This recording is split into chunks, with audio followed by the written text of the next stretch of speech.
ada masuk TV ini.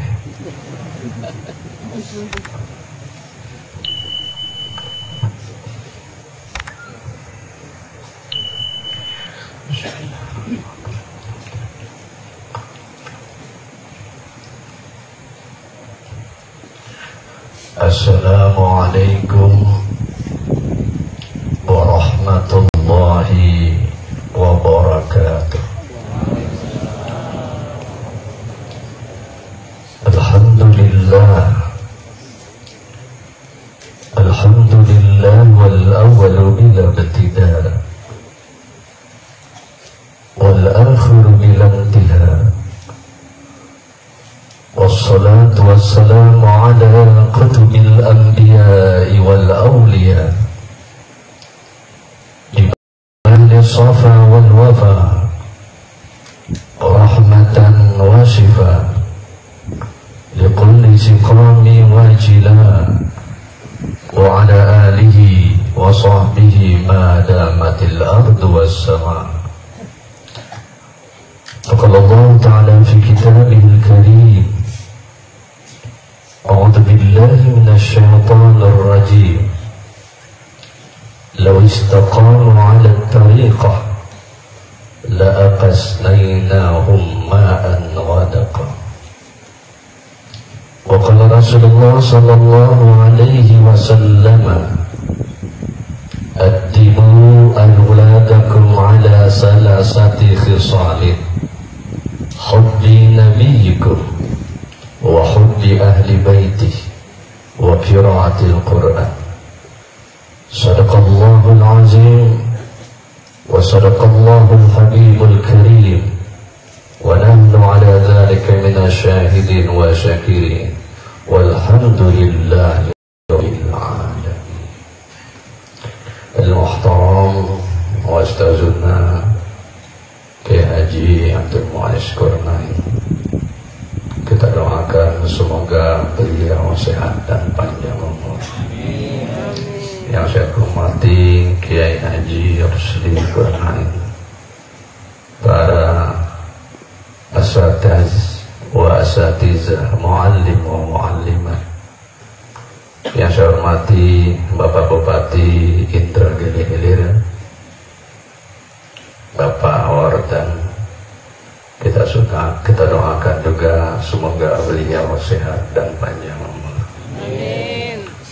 Tokoh-tokoh masyarakat Cabdi Pandai Tua Tengganan, Bapak Camat, Bapak Lurah, Bapak IRT,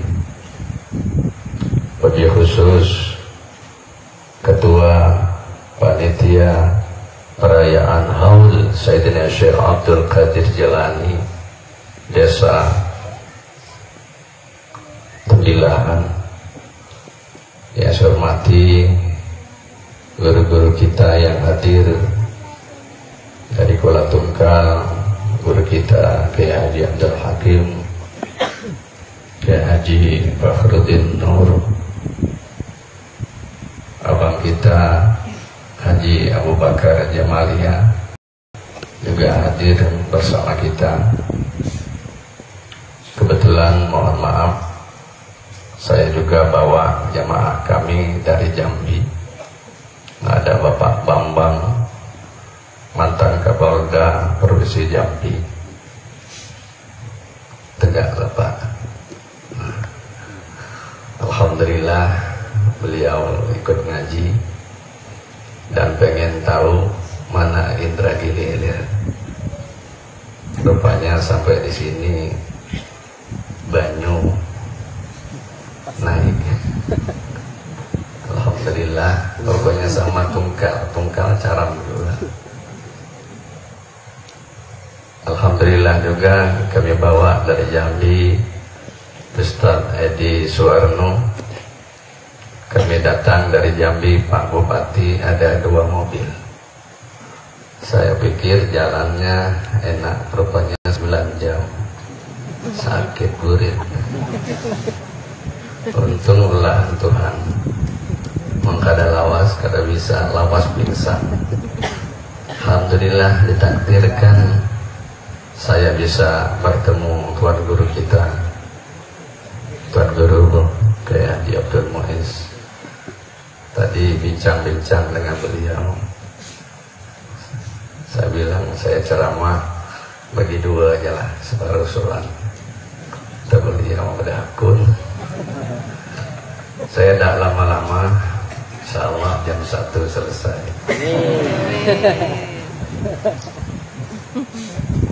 Bapak Ibu yang dimuliakan oleh Allah Subhanahu wa Ta'ala, pertama kita kirim Fatihah dulu kepada lebih khusus sahibul hajah Tuan Guru Sa'dullah.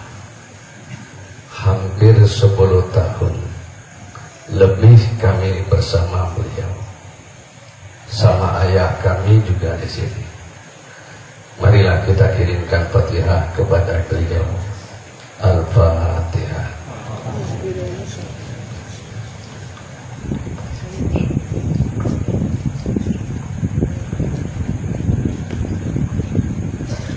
Bapak Ibu yang dimuliakan oleh Allah Subhanahu wa Ta'ala, ketika Nabi Sallallahu Alaihi Wasallam duduk-duduk bersama Nabi, tiba-tiba beliau berkata, di akhir zaman nanti, kata Nabi, umat saya kena penyakit wahan. Wauhanun, barisnya fathah, bukan barisnya kasrah. Kalau baris kasrah, wahin. Lalu sahabat tanya, ya Rasulullah, ma ma'nal wahan? Apa itu wahan ya Rasulullah? Nabi menjawab, hubbud dunya wa qarihal maut. Orang yang cinta dunia dan benci kepada kematian. Lalu sahabat tanya lagi, ya Rasulullah, apa tanda orang yang cinta dengan dunia dan benci kepada kematian?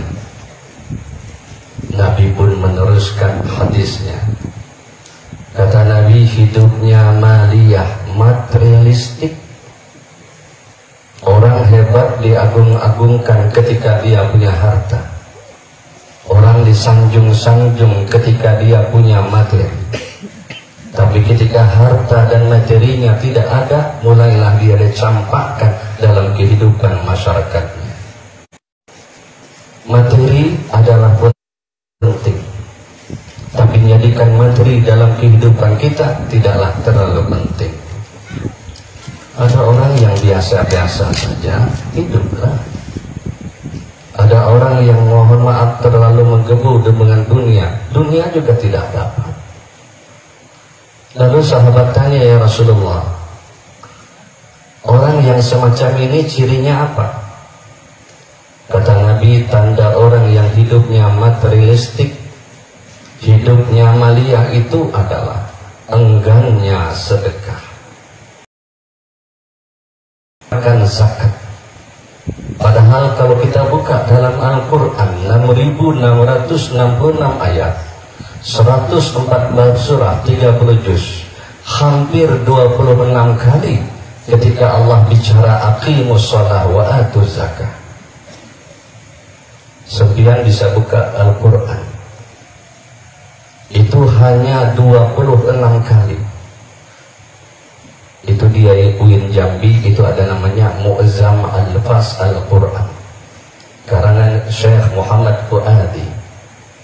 Di dalam Mu'jam itu ada 26 kali ketika Allah bicara aqimus shalah wa atuz zakah, aqimus shalah wa atuz zakah, aqimus shalah wa atuz zakah. Seakan-akan Allah ingin sampaikan, zakat kalian tidak punya arti kalau tidak sholat. Seakan-akan Allah ingin sampaikan, sholat kalian tidak punya makna kalau tidak zakat. Karena memang ada orang yang rajin sholat, tidak rajin zakat. Ada orang rajin zakat, tidak rajin sholat. Ada orang rajin sholat, rajin zakat. Ada yang tidak sholat, tidak zakat, nakal pula. Ini alihnya.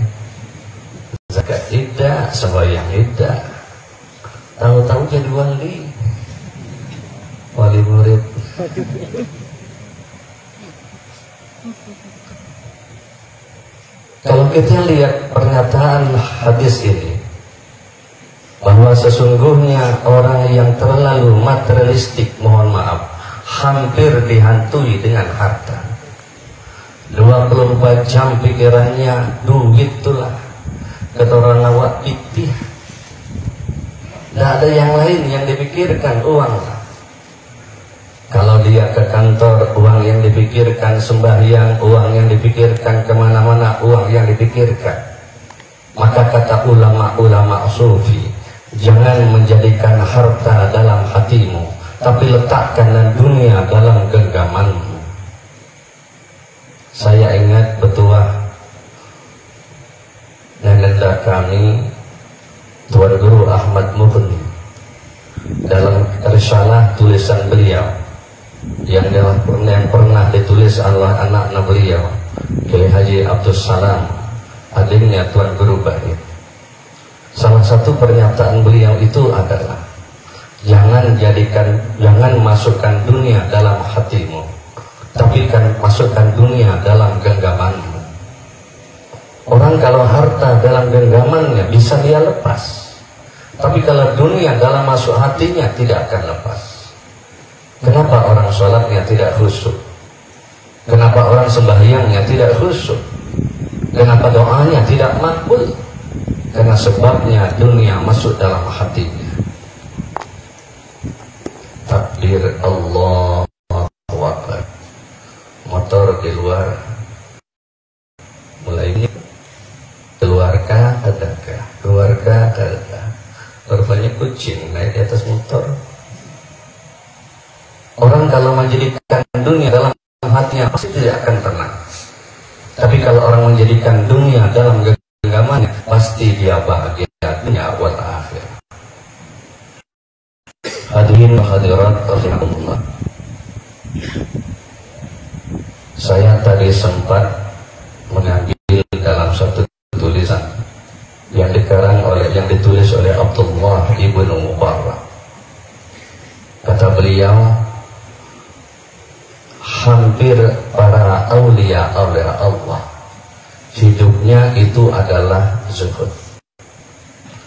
Beliau mendefinisikan zuhud itu adalah az-zuhdu huwallazi in asabat dunya lam yafrah wa in fatathu lam yahzan. Jika dia dapat dunia, dia tidak terlalu gembira. Tapi kalau dia tidak dapat dunia, dia tidak terlalu sedih. Orang yang zuhud kalau dapat dunia tidak terlalu senang, tapi kalau tidak dapat dunia tidak juga terlalu sedih. Itu tanda orang yang zuhud. Oh, ini payah cari orang yang zuhud, yang banyak zuhud. Ada orang di sana lah, masuk masjid lambat, keluar lakas, sandal orang hilang. Maka sandal Pak Imam tuh.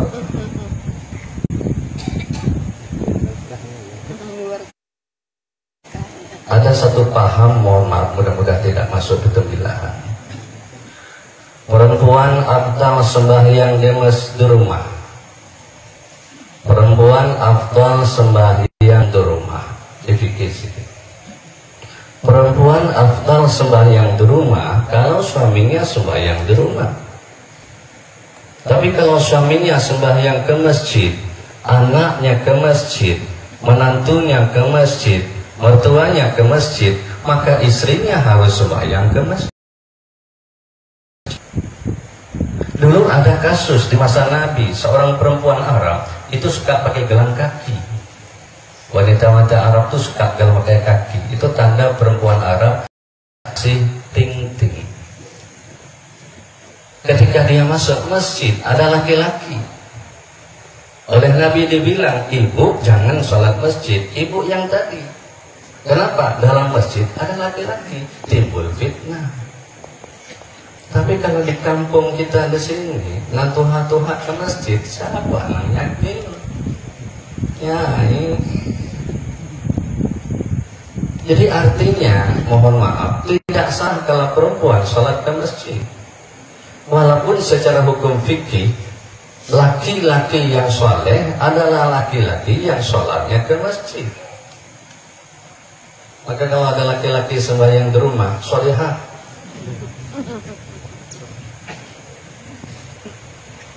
Sembahyang berjamaah ke masjid fardu kifayah. Fardu kifayah itu bukan menunaikan jenazah saja, bukan meninggal dunia saja. Sembahyang ke masjid itu fardu kifayah. Kita bicara syariat tadi. Tadi sudah disampaikan oleh yang membawa macam manaqib tadi. Syariat itu perlu. Manaqib itu biografi. Kenapa maulia-aulia disebut dengan manaqib? Karena ingin menampilkan orang-orang yang saleh. Tidak ada manaqib Abu Jahal. Pernah tak kami membaca manaqib Abu Jahal? Manaqib Fir'aun? Tidak ada. Yang kita tampilkan adalah manaqibnya orang-orang saleh. Kenapa? Supaya kita mencontoh orang saleh. Oh Ustaz, kita ini saleh, kita belum orang saleh, tapi berusaha menjadi orang saleh. Saya balik cerita perempuan tadi, ini sedikit saja. Hampir paham-paham, saya sampaikan dulu supaya tidak masuk di wadah-wadah kita. Paham-paham sekarang ini sudah masuk di sela-sela masyarakat kita. Ya, mohon maaf. Perempuan, talqin, tahlil, segala macam, itu mulai diekspos. Padahal Al-Quran jauh-jauh hari, 14 abad yang lampau, Al-Quran sudah bicara. Uzkurullaha zikran katsira wasabbihu bukratan wa asila. Banyak ayat-ayat lain yang bicara tentang zikir ini. Bolehkah kita mengadakan zikir berjamaah? Boleh. Jangankan zikir berjamaah, salat-salat sunnah berjamaah saja itu dibolehkan. Apalagi untuk edukasi, untuk tarbiyah, untuk pendidikan, itu dibolehkan. Di pondok pesantren biasa salat tahajud berjamaah. Di pondok pesantren biasa salat duha berjamaah. Oh, itu tidak ada dalilnya Pak Ustaz. Ini tidak ada dalilnya. Suka cari dalilnya. Yang dicari itu hadis sahih itu. Saya pernah ketemu orang yang semacam ini. Mas, iya. Kalau menurut Mas hadis sahih itu apa? Hadis Bukhari Muslim. Ibnu Majah sahih tidak. Nasai sahih tidak. Ahmad bin Hanbal sahih tidak. Di mana ngaji di YouTube. Orang ngaji dengan guru, dengan YouTube. Ya, muncul pula YouTuber. Subhanallah. Ibu yang dimuliakan oleh Allah Subhanahu wa ta'ala. Yang kedua, saya cepat.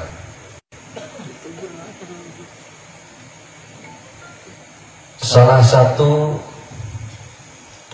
orang yang kena penyakit hubbud dunia wa karihatul maut, kata Rasul sallallahu alaihi wasallam, hidupnya intisariyah. Bahasa kita hubbul jah, pengen diagung-agungkan, pengen dimegah-megahkan, pengen dimulia-muliakan, pengen diangkat-angkatkan. Hubbul jah, senang dengan kemewahan. Saya pernah ketemu di salah satu masjid, sedang berkhutbah. Mudah-mudahan dibilang tidak ada. Itu hampir sebahagian jemaah megang HP.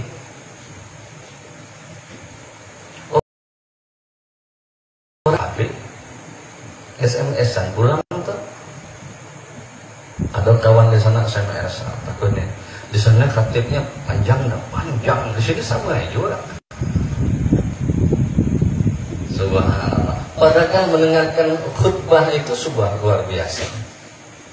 Jadi kadang-kadang mohon maaf, hubbul jah itu sudah masuk dalam masjid. Kadang-kadang pengajian majelis taklim juga pakai HP.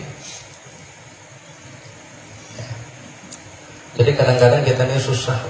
Anak-anak kecil tuh, coba kalau ada dikasih HP. Kalau udah habis ayahnya, habis adiknya. Jadi hubbul jah ini luar biasa Pak. Dan ini masuk di sela-sela masyarakat kita. Senang dengan kemewahan, senang dengan pujian, senang dengan diagung-agungkan. Lalu sahabat tanya lagi, ya Rasulullah, ciri orang yang semacam ini bagaimana? Suka memperturutkan hawa nafsu. Tidak salah kalau Al-Quran bilang, wa amma man khafa maqama rabbih wa nahan nafsa 'anil hawa. Orang-orang yang mampu menahan hawa nafsunya dan orang-orang yang takut kepada Allah, surga jannatul ma'wa adalah tempatnya. Imam Ghazali Muhammad bin Muhammad Al-Ghazali At-Tusi yang hidup pada abad ke-5 Hijriah. Imam Ghazali ini luar biasa, Pak. Kitab Ihya Ulumuddinnya itu, ya, kitab Ihya Ulumuddinnya itu luar biasa. Ya, andaikan kata sebahagian ulama, selain Al-Quran, selain hadis, yang paling hebat adalah kitab Ihya Ulumuddin. Maka kitab Ihya Ulumuddin pegangan dari pondok pesantren, oleh jamaah majelis taklim, oleh ayah kita sudah diambilkan risalah lain namanya, bukan karena Ihya Ulumuddinnya, bukan karena sufistiknya, bukan karena tasawufnya, tapi sayang dengan seekor lalat. Subhanallah, awak lalat habis. Saya ada kiai saya, mohon maaf Pak, di masjid ini.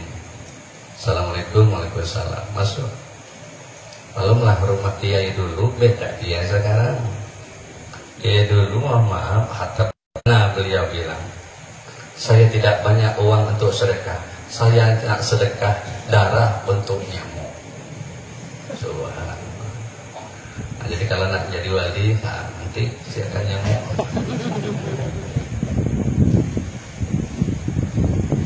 Subhanallah. Awak sebenarnya rumah. Halo. Ini masih hidup kalau gini. Diam. Doakan mudah-mudahan di bawah ini masuk surga, amin. Asal sembahyang ya. Dan jangan hilang.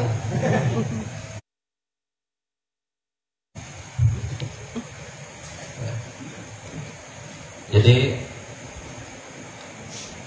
ada orang yang ahli ibadah tapi pemalar. Dalam hadis Hasan tadi, Allah lebih suka dengan orang ini ada nafsu rabbaniyah. Apa itu nafsu sabuyah? Rakus alias serakah. Punya orang dia, hak orang hak dia, milik orang milik dia. Ibu, kalau suami itu mohon maaf mulai muncul nafsu setannya, itu jangan berbarak situ. Kalau orang sudah marah luar biasa. Mata merah, pipi merah, hidung merah, telinga merah, gigi. Rabaniyah. Saya ingin cerita nafsu rabaniyah. Mohon maaf Bapak Ibu, sejelek-jelek umat Islam, sendal yang hilang. Tapi sebaik-baik orang lain yang bukan Islam, iman yang melayani. Kalau gitu bagaimana Pak Ustaz bersahabat dan dengan orang Islam? Walaupun Ja'far As-Sadiq pernah menyebutkan dalam satu riwayat, bersahabatlah pertama, jangan jadikan sahabat pertama orang yang fasik. Siapa orang yang fasik? Yang suka mengkalkan dosa kecil. Tapi sebahagian ulama, orang yang meninggalkan sebagai fasik. Tapi dalam hadis bukan fasik, kafir.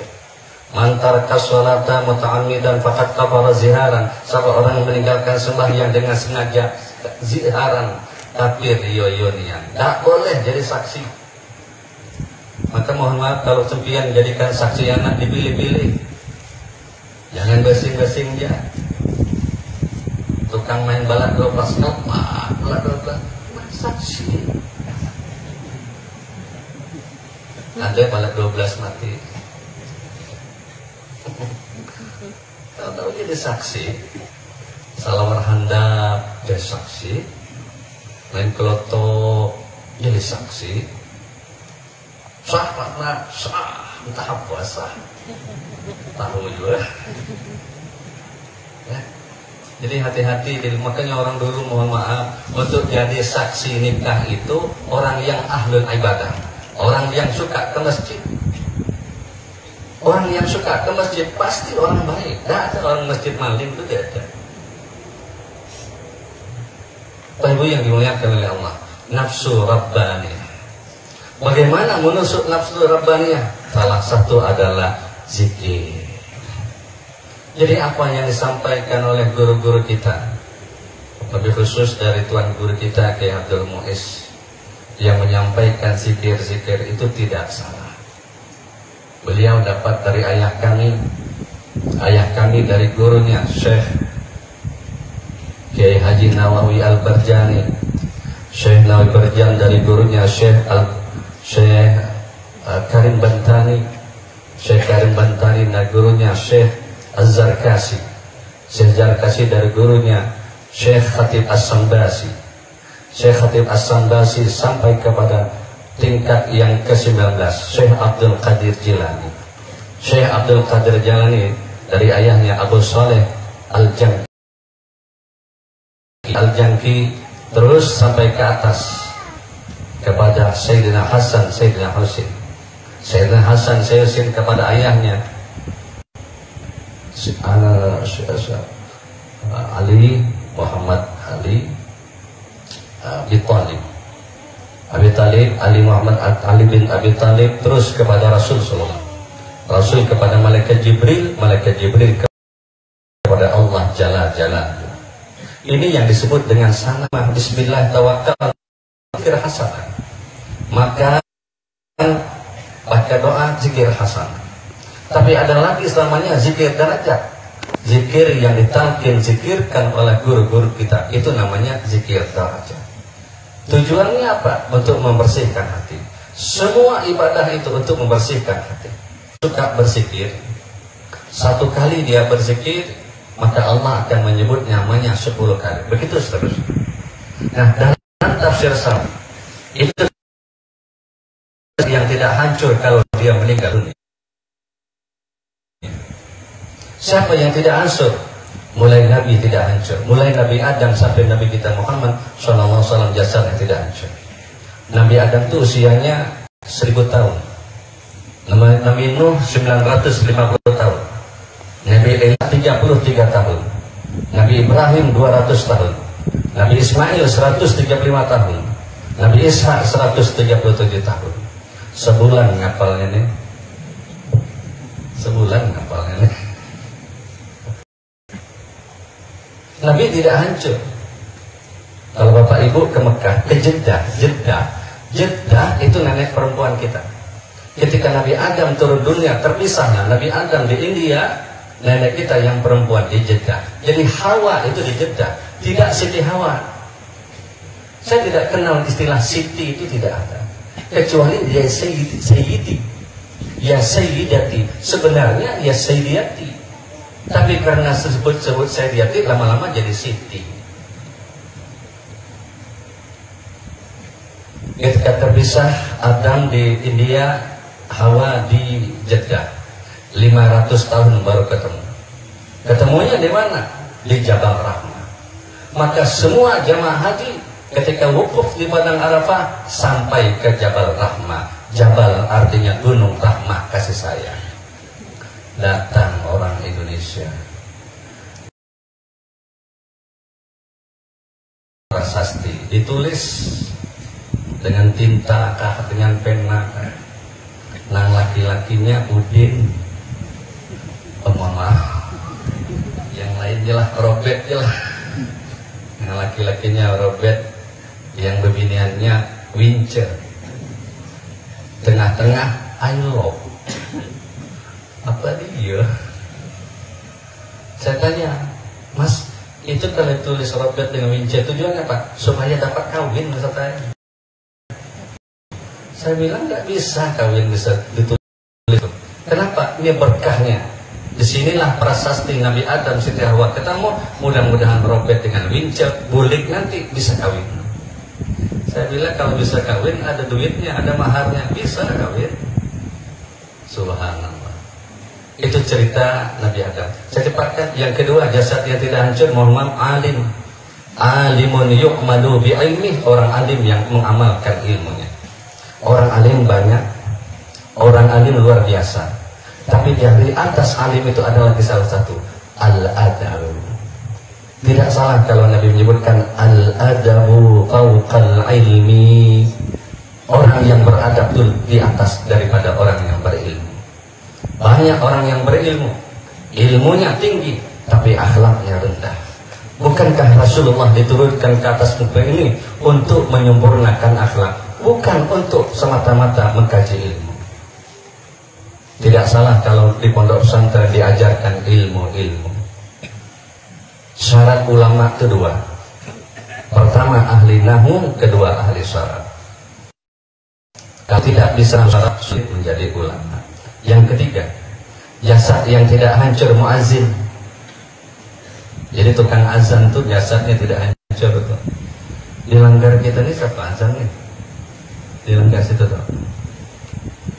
Tukang azannya siapa? Nah, itu udah hancur tuh. Tapi jangan dipukul sekarang.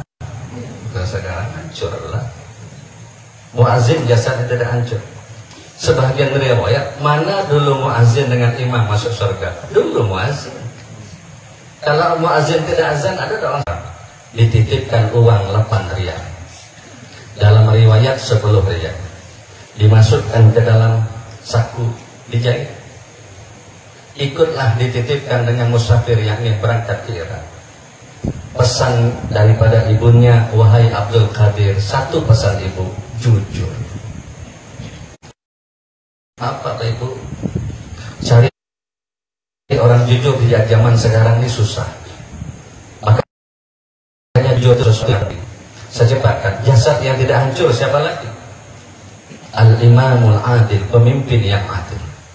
Siapa lagi jasad yang tidak hancur? Al-Mahabbah, al-Bapak dia mati dia, bapak masuk surga. Atau sebaliknya, orang Israel itu ke pemilahan. Sampai ke pemilahan, tikamnya. Ya. Lagi, tikam juga orang Yahudi tadi. Nah, insya Allah masuk surga. Tapi sebelum masuk surga, masuk aja. Perang melawan orang-orang kafir. Siapa lagi jasad yang tidak hancur? Yang terakhir kasih masjid. Master Haram 100 waktu sembahyang di Mekah 100.000, 2 waktu 200.000, 3 waktu 300.000, 400.000. Bayangkan kalau sempiang di Mekah sembahyang 400 sama dengan 4 kali 1 tahun.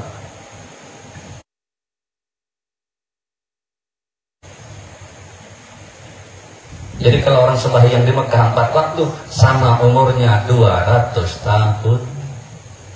Pas boleh ke Temilahan tidak sembahyang lagi. Setelah ditanya, kenapa ada 9 derajat atau 25 derajat dalam hadis itu dalam kitab Riyadhus Shalihin, itu kalau sempian takbir dengan imam Allahu Akbar, kita maklum Allahu Akbar, itu sah kita. Tapi kalau kita duluan iktikaf, lebih dari qabliyah, ba'diyah dapat, dengar suara azan dapat, dengarkan iqamah dapat, salaman dapat, iktikaf dapat, berzikir dapat, bisa saja dapat 100 derajat. Subhanallah. Yang kedua, benteng umat Islam kata Nabi, qiraatul Qur'an husnun. Baca Quran adalah benteng. Maka salah satu jasad yang tidak hancur adalah hafizul Quran. Bapak jangan bangga anak pintarnya IT. Jangan bangga anaknya pintar matematika. Jangan bangga anaknya pintar fisika. Jangan bangga anak pintar PKN. Jangan bangga anak pintar yang lain-lainnya. Banggalah Bapak Ibu anaknya hafal Quran. Ketika anak membaca Bismillahirrahmanirrahim, ayah dapat pahala, ibu dapat pahala, anak pun dapat pahala. Imannya dia paham dan tidak paham. anak ayahnya dapat pahala. Itu baru bismillah saja, Pak. Maka mohon maaf, cetak generasi kita yang hafizul Quran. Yang ketiga, jasad yang salah satu benteng umat Islam itu salah satu adalah zikrullah hisn, baca Quran adalah benteng. Yang terakhir, orang kena penyakit wahan, kata Nabi, hidupnya infiradiyah, hidupnya individualistik. Apa tanda orang individual ini? Cirinya suka memutuskan silaturahim. Padahal Nabi jelas-jelas menjelaskan dalam hadis, man ahabba ayyubsatu lahu fi rizqi wa yunsa'u fil asri. Siapa orang yang dimurahkan oleh Allah rezekinya dan dipanjangkan oleh Allah umurnya, hendaklah dia silaturahim. Salah satu tujuan kita mengadakan haul adalah untuk menguatkan silaturahim antar sesama umat Islam. Jadikanlah persaudaraan kita ini, ukhuwah kita, Islamiyah kita ini, ingin menjadikan kita semakin baik dan sempurna di sisi Allah Subhanahu wa Ta'ala. Banyak salah saya, banyak kekhilafan saya, banyak kealfan saya mohon ampun dan mohon maaf. Mudah-mudahan haul kita yang kita adakan ini semuanya, baik dari panitianya, baik yang di bawahnya, baik ibu-ibunya, baik pemerintahnya, insya Allah dijadikan kita baldatun tayyibatun wa rabbun ghafur. Demikian yang dapat kami sampaikan. Wallahu muwaffiq ila aqwamit thariq. Wassalamualaikum warahmatullahi wabarakatuh.